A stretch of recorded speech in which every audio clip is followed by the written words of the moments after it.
기도하고 오늘 말씀을 함께 나누도록 하겠습니다. 하나님 아버지, 사랑하는 어머니를 너무나 갑자기 떠나보낸 우리 이준서 박솔립 집사님의 가정을 위로하여 주옵소서.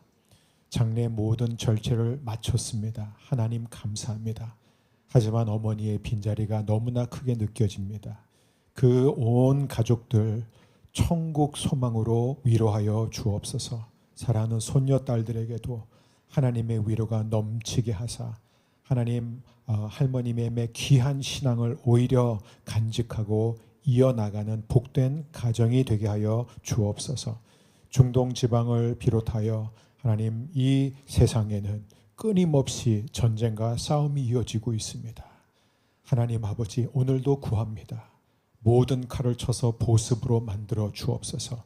하나님의 능력으로 하나님의 시간 안에 평화의 왕으로 이 땅에 오시옵소서.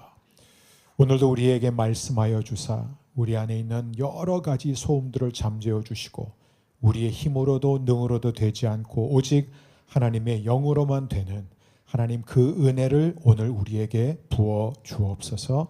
예수님의 이름으로 기도합니다. 아멘. 저는 오늘 여러분들과 함께 입을 다스리는 절제라는 제목으로 갈라디아서 5장의 마지막 말씀을 전하게 됩니다. 그리고 다음 주에는 알파 선데이로 말씀을 전하게 되고 그 다음 주에는 종료 주일로 또 말씀을 전하고 그 다음 주는 부활 주일 말씀. 그러니까 약 한 달 뒤에야 우리가 다시 갈라디아서 6장으로 돌아오게 됩니다. 여러분 한 주 동안 사시면서 가장 후회된 순간이 언제였나요? 한 달 동안은 여러분이 가장 후회된 순간은 언제였을까요? 어쩌면 우리 인생을 되돌아볼 때 여러분 가장 후회되는 순간이 언제였을까요? 아마 상당히 많은 분들한테는 그게 바로 이 언어와 관련된 것이지 않을까 생각합니다. 내가 그 말을 왜 했지? 내가 그때 그 말을 하지 않았어야 되는데 나는 그런 뜻으로 얘기한 건 아니었는데 왜 상대방이 그렇게 받아들였을까? 왜 내 마음은 그렇지 않았는데 왜 나는 그렇게밖에 표현을 못했을까? 혹은 막 너무 화났을 때 그걸 조금만 참으면 될 걸 내가 왜 이렇게 돌이킬 수 없는 말을 했을까? 나는 왜 이렇게 말을 항상 많이 할까? 등등 우리가 느끼는 대부분의 후회는 이 언어와 관련된 것이에요. 내가 한 말 때문에 생기는 후회가 참 많습니다. 성경도 똑같은 이야기를 하고 있어요. 야고보서 3장은 혀의 장이라고 해도 과언이 아닙니다. 야고보 사도는 2절에서 이렇게 말하고 있어요. 우리가 다 실수가 많으니 만일 말에 실수가 없는 자라면 곧 온전한 사람이라. 무슨 얘기냐면 모든 사람이 다 말에 실수가 한다는 것이죠. 그 다음에 5절 6절을 보면 이와 같이 혀도 작은 지체로 돼 큰 것을 자랑하도다. 보라 얼마나 작은 불이 얼마나 많은 나무를 태우는가. 혀는 곧 불이요 불의 세계라. 혀는 우리 지체 중에서 온 몸을 더럽히고 삶의 수레바퀴를 불사르나니 그 사르는 것이 지옥 불에서 나느니라. 이 혀에 대해서 야고보는 엄청난 얘기를 하고 있는 것이에요. 8절 말씀을 우리 한 목소리로 함께 읽겠습니다. 혀는 능히 길들일 사람이 없나니 쉬지 아니하는 악이요 죽이는 독이 가득한 것이라.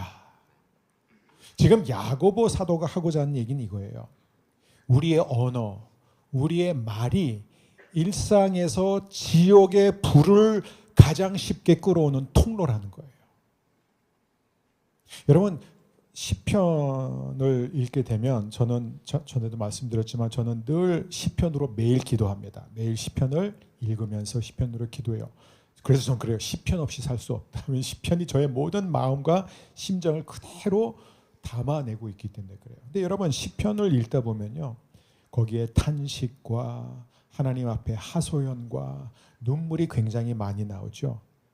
그런데 그 탄식의 원인이 뭔지 아세요? 압도적인 1위, 거의 99%가 뭔지 아세요?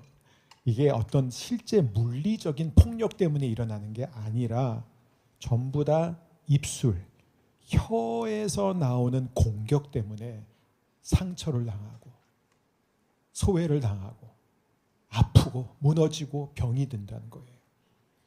제가 얼마 전에는 이제 성경 공부를 하면서 120편, 시편 120편 성전으로 올라가는 노래에 대해서 함께 나눴는데 그 성전으로 올라가는 노래의 첫 마디가 뭔지 아세요? 내가 환난 중에 하나님께 부르짖습니다. 그 얘기예요. 내가 환난 중에 하나님께 부르짖습니다. 근데 그 환난이 뭔지 아세요? 그 다음 절에 나와요. 거짓된 혀에서 나를 건져주소서. 이것이 바로 우리가 살고 있는 이 세상이라는 것입니다. 그래서 갈라디아서 5장은 성령의 열매, 사랑, 희락, 화평, 오래 참은, 자비, 양성, 충성, 온유를 얘기한 다음에 절제를 마지막 열매로 말하고 있습니다. 그런데 이 절제를 말하면서 이 5장을 어떻게 마무리하냐면 26절 마지막 절은 이렇게 되어 있어요. 함께 읽겠습니다. 헛된 영광을 구하여 서로 노엽게 하거나 서로 투기하지 말지니라. 여러분, 헛된 영광, 서로 노엽게 하는 것, 서로 투기하는 것, 여러분 이 세 가지가 어디에서 제일 먼저 드러날까요? 깊이 생각해 볼 필요 없습니다. 전부 다 말에서 드러나는 것들이에요. 우리가 일상에서 나눈 대화, 우리가 쓰는 글. 여러분, 오늘 설교의 핵심을 제가 미리 말씀드릴게요. 두 가지예요. 첫 번째는 무엇이냐면은 혀는 성령의 절제가 가장 절실하게 필요한 영적 전쟁터입니다. 혀가 가장 성령의 절제가 필요한 영역이에요. 두 번째는 뭐냐? 복음만이 우리의 이 작은 혀가 지옥의 불을 가져오는 것이 아니라 성령의 열매를 맺게 하신다는 거예요. 복음만이 우리의 혀를 길들일 수 있다는 것입니다.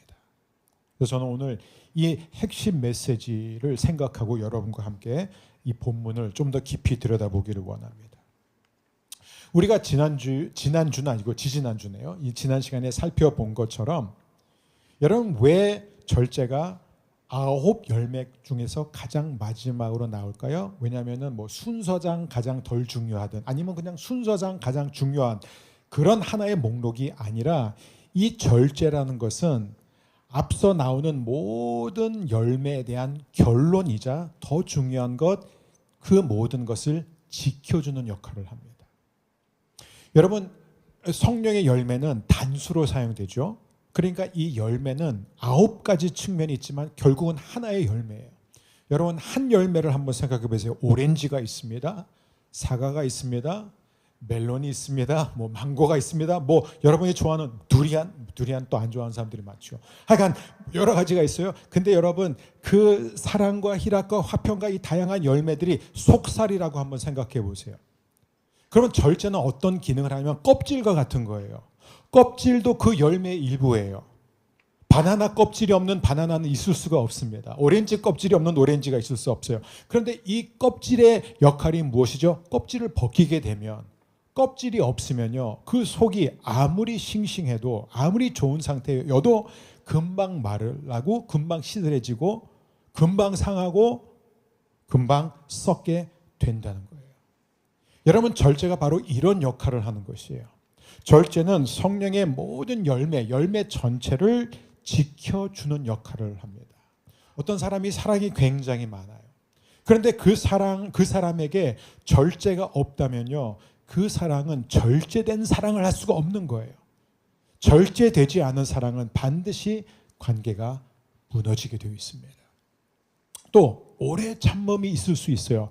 야, 저분은 참 오래 참아. 근데 그런 분이 절제가 없다면 어떻게 될까요? 말 그대로 어느 순간 폭발하고 한번 폭발하면 무섭습니다. 그리고 어떤 사람은 굉장히 온유해요. 참 온유한 성품을 가진 분이야 라고 하지만 그에게 절제가 없다면 그는 결정적인 순간에 독한 한마디가 튀어나오게 되어 있습니다. 이게 바로 절제의 역할이에요.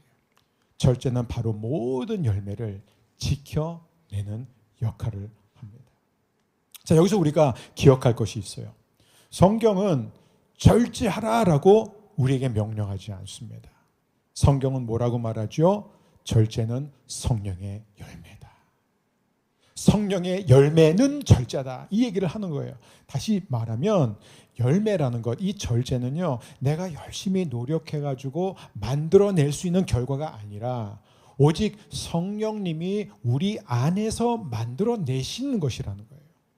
우리가 그것을 결코 놓쳐서는 안 됩니다. 자, 이것을 큰 그림을 갖고 이제 우리가 함께 이 혀의 전쟁을 좀 더 깊이 들여다봤으면 좋겠습니다. 왜 혀가 이 절제, 성령의 열매인 절제가 가장 절실하게 필요한 영적 전쟁터인가? 사도 바울은 성령의 이 9가지 열매를 소개하기 전에 15절에서 이렇게 말합니다. 만일 서로 물고 먹으면 피차 멸망할까 조심하라. 자, 서로 물고 먹는다라는 이 표현은 이 갈라디아 교회 사람들은 원시인들이었기 때문에 싸울 때마다 서로 실제로 물고 뜯었다는 얘기가 아니라 이 모든 것은 다 말로 물고 뜯는다는 거예요. 말로 서로를 물어 뜯는 그 행위, 이게 왜 일어날까요? 왜냐하면 갈라디아 교회는 성령으로 시작했지만 율법으로 돌아가고 있었습니다. 율법주의에 빠지게 되면 가장 먼저 바뀌는 게 뭐예요? 언어예요. 성령의 언어가 아니라 인간의 언어를 쓰기 시작합니다.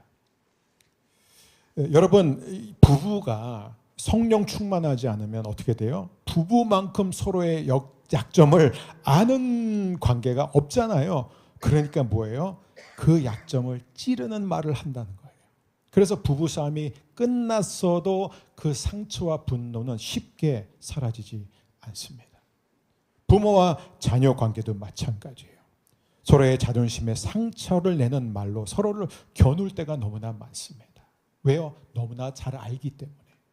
그리고 직장에서도 그렇고 교회에서도 그렇고 또 당사자가 없는 자리에서도 우리는 너무나 쉽게 험담하고 사실에 근거하지 않은 말들을 하고 우리가 은근히 사람을 비꼬고 깎아내리는 그런 말들을 얼마나 쉽게 하는지 모릅니다.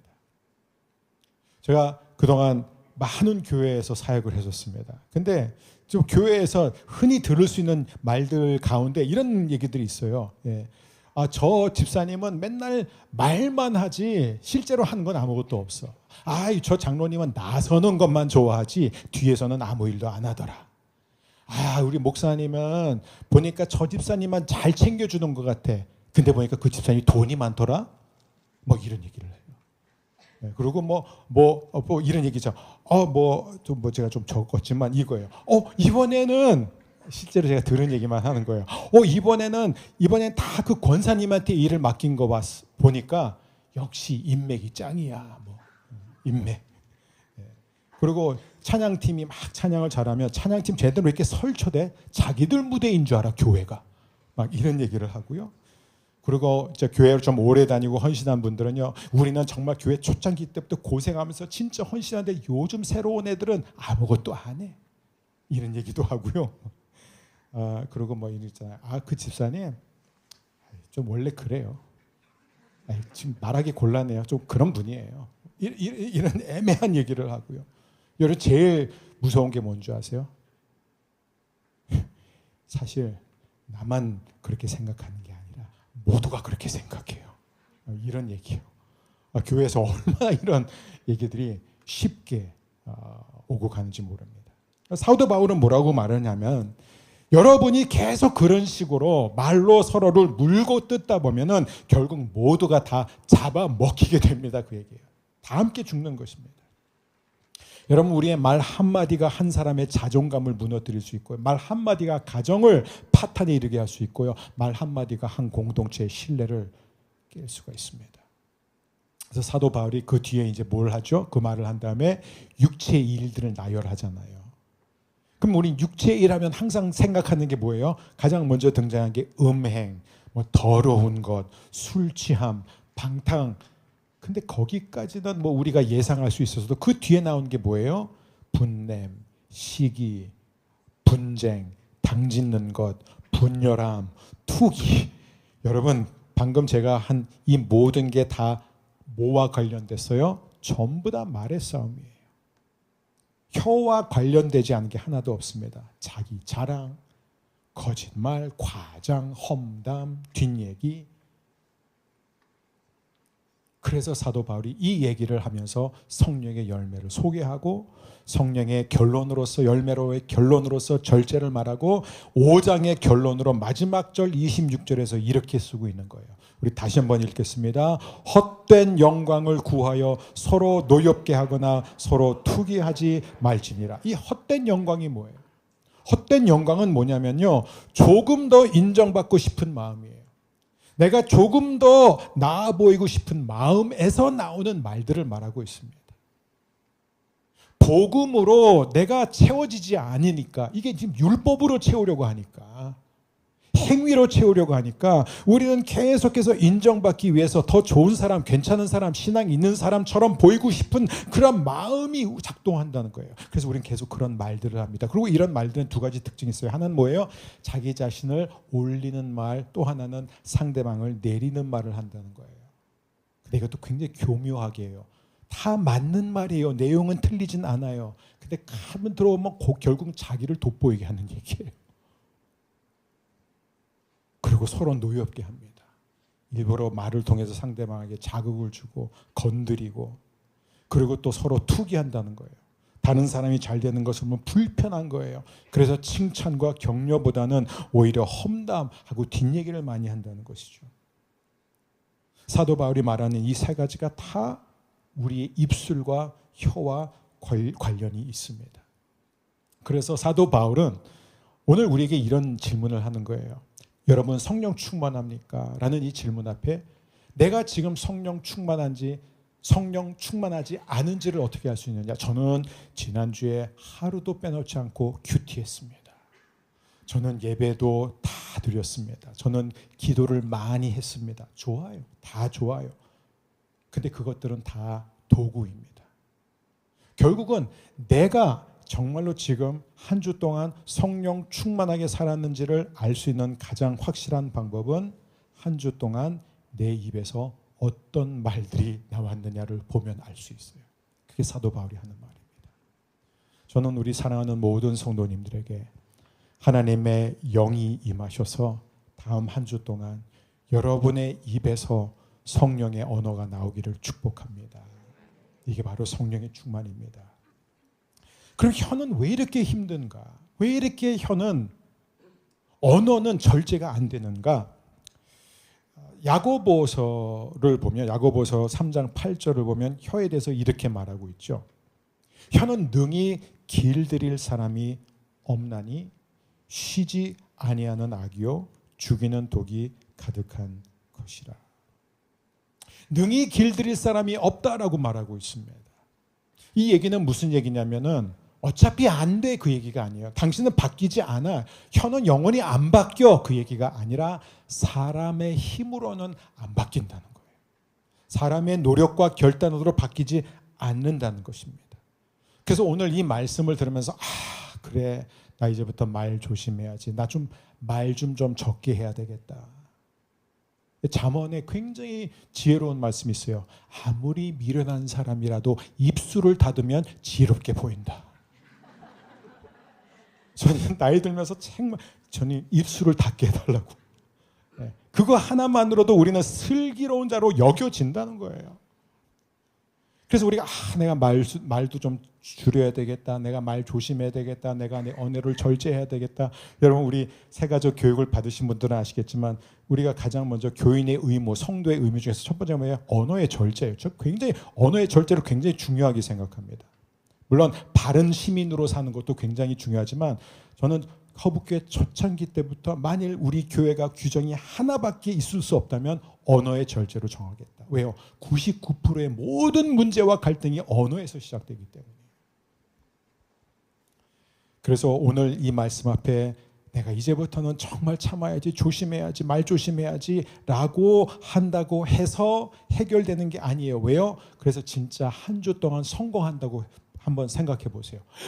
역시 나는 언어의 절제가 되는구나 라는 교만에 빠지게 돼요. 착각이죠. 그 다음에 한 3주 후에 참다가 폭발하면은 역시 나는 안 되는 사람이구나. 그럼 무슨 얘기예요? 롤러코스터를 계속 또 탄다는 것이죠. 갈라디아서 5장 24절에 그 해답이 나와 있습니다. 그리스도 예수의 사람들은 육체와 함께 그 정욕과 탐심을 십자가에 못 박았느니라. 여기에서 우리는 그 복음의 분명한 구조를 보았습니다. 그게 뭐예요? 이미, 그러나 아직. 신학교에 들어가면 가장 먼저 배우는 신학 가운데 하나가 already but not yet이라는 거예요. 뭐가 벌써예요? 뭐가 이미예요? 우리는 이미 예수 그리스도와 함께 십자가에 못 박혔다라고 사도 바울은 갈라디아서 2장 20절에서 선언했습니다. 뭐가 못 박혔습니까? 우리 옛 자아예요. 즉 하나님 없이 내가 스스로 내 가치를 증명해 보이고 싶었던, 내가 다른 사람보다 더 착하고 더 도덕적이고 더 괜찮고 더 성공한 사람이란 것을 스스로 말을 통해서 입증하려고 하는 그 모든 노력이 내 옛 자아가 그리스도와 함께 십자가에 못 박혔다. 그게 무슨 얘기예요? 치명상을 입었다는 거예요. 치명상을 입었습니다. 우리는 이미 하나님의 사랑을 받았고 하나님의 자녀가 되었습니다. 우리의 가치는 이미 확정되었다는 거예요. 근데 문제가 뭐냐? 아직, not yet. 뭐가 아직 아니에요? 우리가 이 땅에 살면서 여전히 죄를 짓는다는 거예요. 우리는 여전히 말로 실수를 합니다. 그래서 우리가 지난 시간에 나눴지만 왜 나는 예수를 믿은 다음에 더 죄를 많이 짓지 이런 생각을 하게 된다는 거예요. 왜냐하면 옛날에는 그냥 무심코 했던 말이 그냥 별것 아니었어요. 나한테는 그냥 습관적으로 말했어요. 근데 이제는 그 말을 한다면 너무너무 가책을 느끼는 거예요. 내가 왜 그렇게 말했을까? 이게 아무리 사실이라도 여러분, 남을 헐뜯는다는 것은 뭐냐면은 거짓말을 한다는 게 아니에요. 그 성경에서 말하는 거짓말하는 것은 팩트를 바꾼다는 게 아니라 나쁜 의도를 갖고 하는 모든 말을 거짓말이라고 말하고 있습니다. 그러니까 이게 사실이냐 아니냐가 중요한 게 아니라 내가 어떤 의도를 가지고 이 말을 하고 있느냐. 그래서 시편의 대부분의 말들이 그냥 거짓된 혀, 악한 혀, 간사한 혀 이런 표현들이 나오는 게 뭐냐? 의도를 말하고 있는 것이에요. 그런데 우리가 이제는 작은 말을 실수를 해도 금방 가책을 느끼는 거예요. 그래서 잠을 못 자요. 왜 여전히 내가 이렇게 나이 들었고 내가 예수를 잘 믿는 것 같은데도 왜 내가 또 언어 실수했을까? 역시 나는 안 되는구나가 아니라 그것은 실패의 증거가 아니에요. 그것은 성령님께서 지금 내 안에서 열심히 일하고 계시다는, 내 양심을 지금도 깨우고 계시다는 증거인 줄 믿습니다. 그게 성화예요. 여러분, 성화라는 게 뭐예요? 우리는 예수님을 믿는 순간 하나님의 자녀로 확정받고 구원을 받습니다. 그거는 예수님이 십자가에서 선포하신 대로 it is finished, 끝난 거예요. 안 바뀝니다. 근데 문제는 성화예요. 즉 우리가 예수님을 닮아가는 거예요. 하나님의 뜻을 따라가는 그 삶은요, 어떤 것이냐면요, 이미 이긴 싸움을 지금의 치열한 전쟁 속에서 한 걸음씩 드러내는 게 바로 성화예요. 저와 여러분은 승리가 확정된 사람들입니다. 근데 여전히 우리는 치명상을 입었지만 치열한 전쟁터 속에 있습니다. 그리고 우리는 그 전쟁터 속에서 성령님과 보조를 맞추며 걸어갈 때마다 성령의 열매가 하나씩 둘씩 드러나는 것. 그게 바로 성화입니다.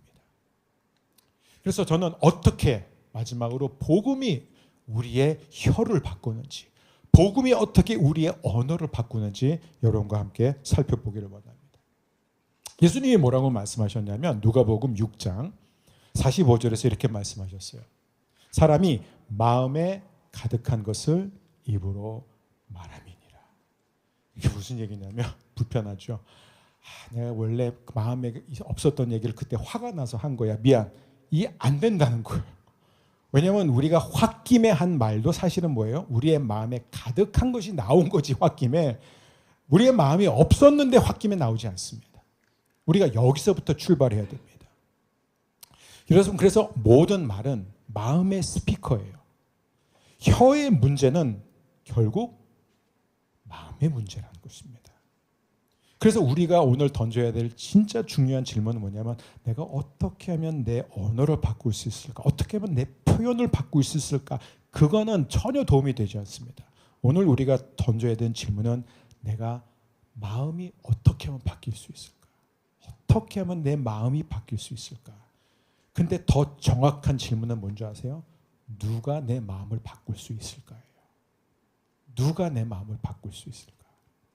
여러분, 성경이 일관되게 가르치는 게 뭐예요? 인간은 자기의 마음을 바꿀 수 없어요. 왜 바꿀 수 없죠? 왜냐하면 인간의 마음은 너무 더럽고 너무 부패해서 자기도 자기 마음을 알 수 없다라고 성경은 말하고 있습니다. 자기가 자기의 마음을 모르는데 어떻게 그 마음을 바꿀 수가 있습니까? 그래서 계속해서 성경에 말하는 것은 마음의 영역은 하나님이라는 거예요. 하나님만이 우리의 마음을 만드시는 분이라는 거예요. 하나님만이 우리의 마음을 빚으시는 분이에요. 여러분, 에스겔서 36장에 보면은 이런 말씀이 있습니다. 26절, 27절 우리 함께 읽겠습니다. 또 새 영을 너희 속에 두고 새 마음을 너희에게 주되 너희 육신에서 굳은 마음을 제거하고 부드러운 마음을 줄 것이며 또 내 영을 너희 속에 두어 너희로 내 율례를 행하게 하리니 아멘. 이 말씀이 너무 좋아요. 이게 뭐예요? 하나님이 내가 은혜를 줄 테니까 네 마음이 조금씩 바뀔 거야가 아니라 네 굳은 마음을 내가 아예 제거하겠다. 그리고 너한테 아예 새 마음을 내가 불어넣어 주겠다. 하나님이 그걸 하시는 분이에요. 하나님은 우리가 우리의 마음을 개선하기를 원하는 것이 아니라 우리의 마음이 조금 더 좋아지기를 원하는 것이 아니라 아예 새 마음을 주시는 분이에요. 어떻게 해요? 성령을 통해서요. 내가 내 영을 너에게 부어줄 것이다. 그리고 그 영이 성령님이 우리 안에 복음을 심어놓게 되면 어떻게 돼요? 우리의 마음은 부드러운 마음으로 바뀐다는 것이에요. 그때 우리는 비로소 율례를 행하게 된다. 즉 성령의 열매를 실제로 맺기 시작합니다. 자, 복음이 어떻게 우리의 마음 가운데서 조금씩 변화를 일으킬까요? 우리가 아까 나눴던 26절 말씀 보면 헛된 영광이에요. 사도 바울이 헛된 영광을 구하지 말라라고 말하잖아요. 여러분, 사람이 왜 헛된 마음을 구합니까? 그 이유는 하나예요. 왜냐하면 복음이 자기에게 준 그 영광이 충분하지 않다고 생각하기 때문이에요. 복음에서 벗어나는 순간 우리는 계속해서 스스로 다른 가짜 영광을 만들어낸다는 거예요. 그래서 자꾸 말을 어떻게 해요? 인정받고 싶어서 말을 세게 하고 과장합니다. 우월감을 느끼고 싶어가지고요, 은근히 다른 사람들을 깎아내리고 비꼽니다. 그리고요, 불안하기 때문에 방어를 하기 위해서 계속 말을 하고 공격적인 말을 한다는 거예요. 그러나 복음이 주는 그 영광이 충분하다는 걸 아는 사람은 헛된 영광을 구하지 않습니다. 왜요? 왜냐하면 이미 그 영광이 내 안에 들어와 있기 때문이에요. 이미 영광의 왕이신 그분이 저와 여러분 안에 들어와 계시는 줄 믿습니다. 그러니까 뭐하러 내가 굳이 내 자신을 증명해 볼 필요가 없잖아요. 나는 이미 사랑받는 사람인데 이미 영광의 왕이 내 안에 계시고 나는 말할 수 없는 그 영광으로 채워져 있는데 내가 뭐하러 굳이 말을 통해서 내 존재를 증명할 이유가 있고 인정받을 필요가 있겠습니까? 나는 하나님의 자녀입니다. 나는 이미 사랑받고 있습니다. 그러니까 뭐예요? 그런 말을 할 필요성을 못 느끼는 거예요. 변명할 필요성도 못 느끼고 과장할 필요성도 못 느끼고. 성령의 열매가 되는 혀는 어떤 모습일까? 에베소서 4장 29절 함께 읽습니다. 무릇 더러운 말은 너희 입 밖에도 내지 말고 오직 덕을 세우는데 소용되는 대로 선한 말을 하여 듣는 자들에게 은혜를 끼치게 하라. 자, 이 성령의 아름다운 열매가 우리의 혀, 우리의 입술에 적용되기 시작하면 우리의 언어가 어떻게 바뀌는지 아세요? 우리 함께 하나씩 읽어가겠습니다. 사랑, 함께 읽습니다. 상대에게 유익이 되는 말을 하기 시작합니다. 희락, 하나님 은혜를 기뻐하고 감사하는 말을 하기 시작해요. 화평, 싸움을 키우지 않고 줄이는 말을 하게 됩니다. 오래 참음, 바로 반응하지 않고 듣고 또 듣는 태도를 갖게 돼요. 자비와 양선 비슷해서 그냥 같이 넣습니다. 상처를 어루만지고 세워주는 말을 하게 돼요. 충성, 진실하고 신뢰할 수 있는 말을 하게 됩니다. 온유, 상대를 살리는 부드러운 태도와 말투를 하게 됩니다. 그 다음에 절제, 하고 싶은 말을 다 하지 않을 수 있는 힘이 생깁니다. 여러분, 성령께서 이와 같이 우리의 마음에 복음을 새기실 때 이런 말들이 아주 조금씩 그러나 분명하게 열매로 맺어질 줄 믿습니다. 그래서 오늘 우리가 이 말씀을 갖고 구체적인 적용을 두 가지를 좀 생각해 봤으면 좋겠어요. 아주 구체적이고 실제적인 적용인데, 첫 번째는 무엇이냐면 10초 멈춤이에요. 10초 멈춤. 10초만 멈추면 돼요. 여러분, 우리는 10초 안에 상당히 많은 것을 할 수 있어요. 말이 막 이 목까지 올라올 때요, 그때 바로 말하지 않고 딱 10초만 멈추는 거예요. 멈추기 힘든 분들은 거룩한 멈춤, 고난중한 예배 꼭 오십시오. 멈춤. 10초 동안 우리는 두 가지를 할 수 있어요. 짧은 고백을 할 수 있어요. 나는 감정의 노예가 아닙니다. 나는 하나님의 사랑받는 자녀입니다. 그 고백을 하고 그 다음에 바로 이어서 5초, 그게 5초죠. 그 다음에 두 번째 5초는, 나머지 5초는 이렇게 기도하는 거예요. 성령님, 지금 이 말을 할까요? 이 말을 나중에 할까요? 이 말을 하지 말까요? 하면 10중 8구 아예 하지 마. 아예 하지 마. 입 닫아. 제 경험은 그래요. 하나님이 거의 항상 아주 가끔 지금 말해. 그리고 어떤 때는 조금 있다가 마음이 가라앉은 다음에 말해. 근데 대부분 아예 말하지 마. 제가 너무나 재미있었던 한 성도님의 간증인데, 이분이 젊었을 때 상사한테 너무나 억울한 일을 당한 거예요. 그래서 너무너무 화가 나가지고 분을 참지 못해서 자다가 이제 밤에 이제 일어나가지고 상사한테 굉장히 긴 이메일을 쓴 거예요. 막 분노의 이메일을 길게 썼습니다. 그러고 나서 너무 화가 나가지고 그냥 전송 버튼을 딱 누르려고 했는데, 그 순간 성령님이 자기의 마음에 지금 보내지 말고 내일 보내. 이상하게 뭐 자기가 스스로 얘기하는 건지 성령님이 얘기하는지도 헷갈릴 정도로 지금 보내지 말고 내일 아침에 보내. 그래가지고 그냥 잤어요. 그리고 아침에 이제 보내려고 딱 컴퓨터 켜고 자기가 쓴 거를 보고 나서 충격을 받고 바로 다 지웠다고 합니다.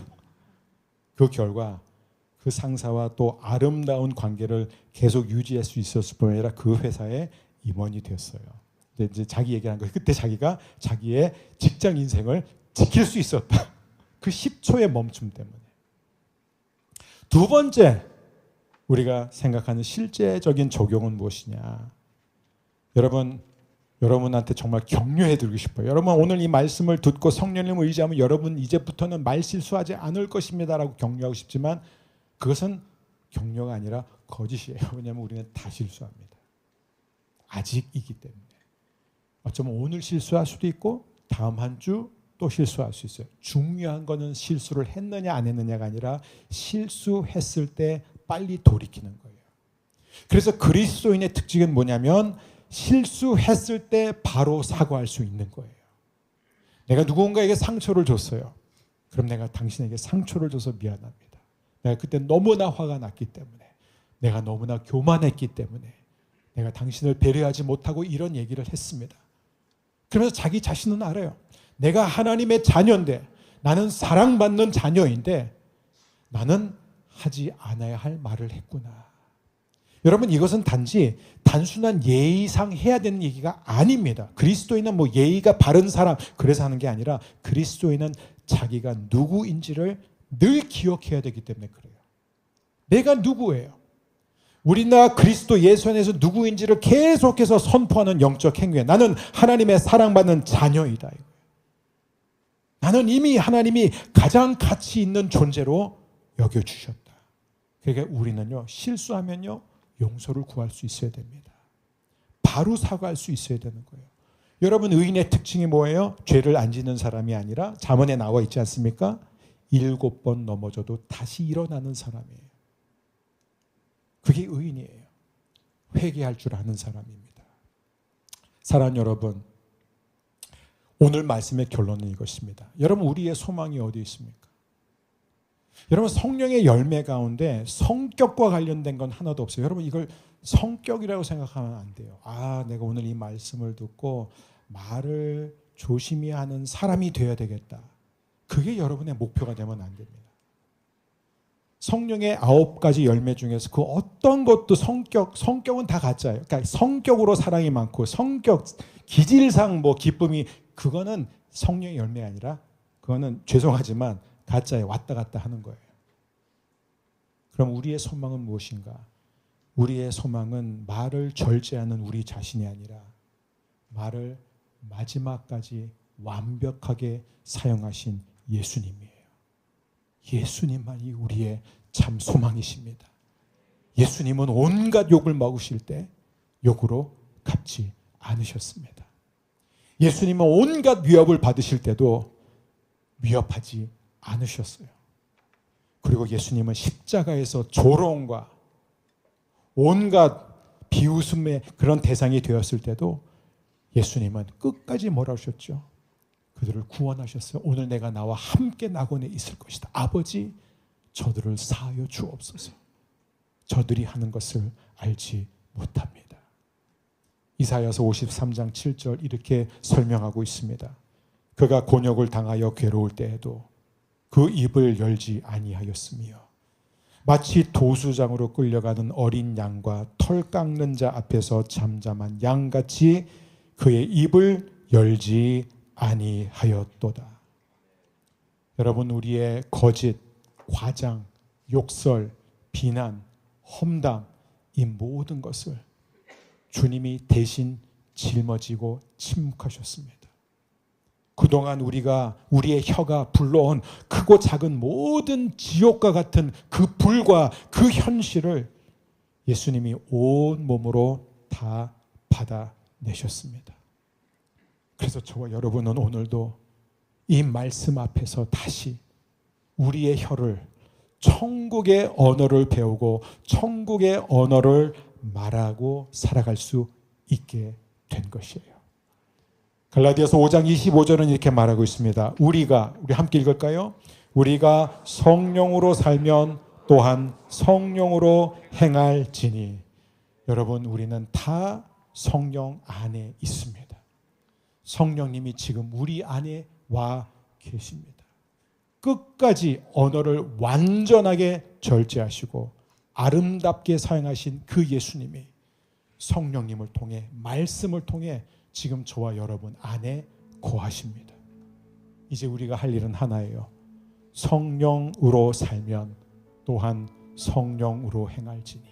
이번 한 주 저와 여러분이 우리 안에 계신 성령님, 그분과 보조를 맞춰 그분과 함께 걸어가는 한 주가 되기를 축복합니다. 그럴 때 성령님께서 여러분의 입술에 파수꾼이 되어주실 것입니다. 실수를 하면 여러분의 마음에 말씀해 주실 거예요. 돌이킬 수 있는 힘을 주실 것입니다. 사과할 수 있는 용기도 주실 거예요. 다시 일어나게 하실 것입니다. 그럴 때 언어의 절제, 성령의 언어, 이 성령의 열매가 여러분의 입술을 통해 날마다 더 크게 맺어질 줄 믿습니다. 이 시간 우리 함께 찬양했으면 좋겠습니다. 이 시간에는 우리가 한 마음 한 뜻이 되어 한 목소리로 다음 3가지 기도를 드리겠습니다. 우리 먼저 깊은 회개의 기도를 함께 드립니다. 주님, 제 말로 사람들을 상하게 하고 헛된 영광을 구하며 서로 노엽게 하고 투기했던 죄를 고백합니다. 이 모든 말을 십자가 보혈로 씻어 주옵소서. 회복의 기도입니다. 성령님, 굳은 마음을 제 속에서 제거하시고 새 마음과 새 영을 부어 주옵소서. 상처준 관계를 회복시키시고 제 혀를 위로와 격려의 도구로 사용해 주옵소서. 파송의 기도를 드립니다. 이번 한 주 더러운 말이 아니라 덕을 세우는 말, 분노를 키우는 말이 아니라 은혜를 끼치는 말을 하게 하옵소서. 제 혀를 통해 성령의 열매가 자라나게 하옵소서. 아멘.